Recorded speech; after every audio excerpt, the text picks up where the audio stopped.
So we are going to work with the left hand side. And the left hand side we have sine of 2a.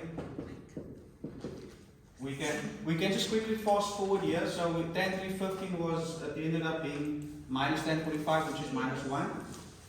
And that was plus 2 cos squared a over, and we broke up the 4 into 2 times 2. Sine a cos a, and then we had a cos 2a, and then sine 75.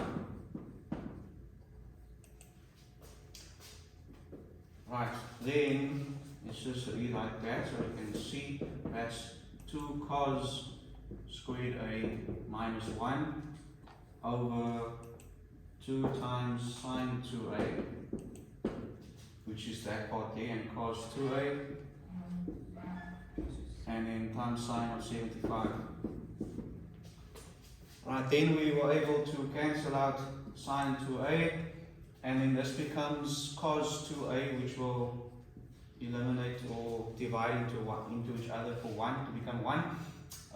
And then we are literally left with 1 over 2 sine of 75 degrees. Right, so we've all done this yesterday. Yep. Then we have 1 over, we said that sine 75 is the same as sine of 9, what did we say? No, sine of 30 plus 45, right? Yes. So not a co-function but a compound angle. Yes. So that's sine of 30 degrees plus 45 degrees. And then we ended up expanding, and this is where we had an issue. We actually didn't notice yesterday that we expanded wrong, because I went from this step and the next step I used cos by mistake. You guys didn't see that, and that added to our confusion. So did you write it down as cos also? Do you see the problem there? Yes. Okay, so we made a mistake there. So this would be 2 times Sine the sine of a cos of b cos of b plus cos of a sine of b. sine of b. Yo. And that threw us out complete. That is why we were so confused yesterday. Oh, that is where, I don't know where that was going. Then have 1 over 2 times. So everything is wrong from this now. Yeah, basically we were never going to get the right answer. The sine of 30 is 1 over 2. Cos of 45 is 1 over root 2, right? Plus cos of 30 is that root 3 over 2. And sine 45 is 1 over square root of 2. Then we have 1 over, notice what's happening with this 2 outside, eh? Keeping it outside, and the 2 will then be multiplied, and I think Kamba mentioned this yesterday. It is being multiplied with 2 terms in the bracket, so it's going to affect both terms. So we have 1 over 2 root 2 plus root 3 over 2 root 2. Okay, so that's where we're at. And if I continue over here, we will have 1 over the 2 then will divide into both 2's in both terms, right? If you multiply in, so you are going to end up with 1 over root 2 plus root 3 over root 2.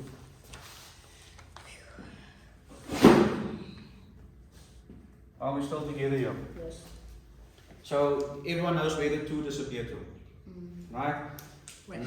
Now, let's just write this a bit simpler. 1 over, we can say root 3 plus 1 over root 2. Yeah? Combining the 2 numerators over the same denominator.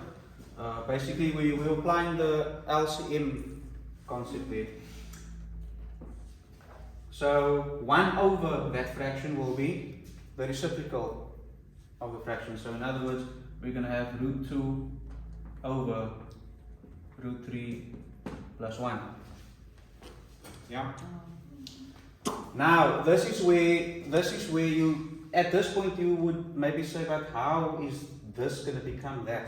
By Right. multiplying with the By multiplying top and bottom by the what we call the conjugate of root 3 plus 1, and I introduced the conjugate concept to you a while ago. Basically, conjugates apply when you have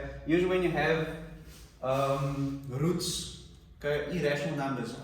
So in other words, if I have the square root of a minus 1, each conjugate will be the square root of a plus 1, because the product of conjugates will result in, if you multiply that out, that will become a, yes. that will become plus 1 root a, that will become minus root a, and that will become minus 1. So the middle terms that are irrational will always cancel out. So you're going to be left with a minus 1. So that's the result of multiplying conjugates together results in no more roots. It results in a rational number. So that is how they rationalize the denominator in this case.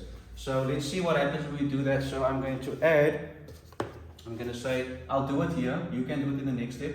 We're going to say times top and bottom. Remember, you're multiplying by 1, right?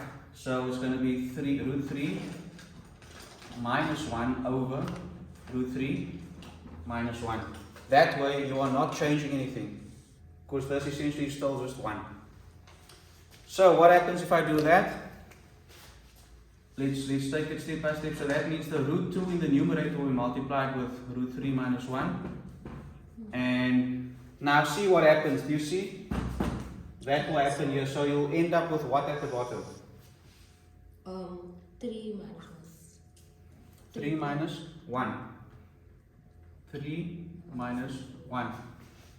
Right. So that is us applying this here. And 3 minus 1 is? 2. It's that 2 that you're going to find there, eh? And then root 3 times root 2 is? Root 6. Root 6. And root 2 times minus 1 is? Minus root 2. Minus root 2. Yo. And that is Is. what we were missing yesterday.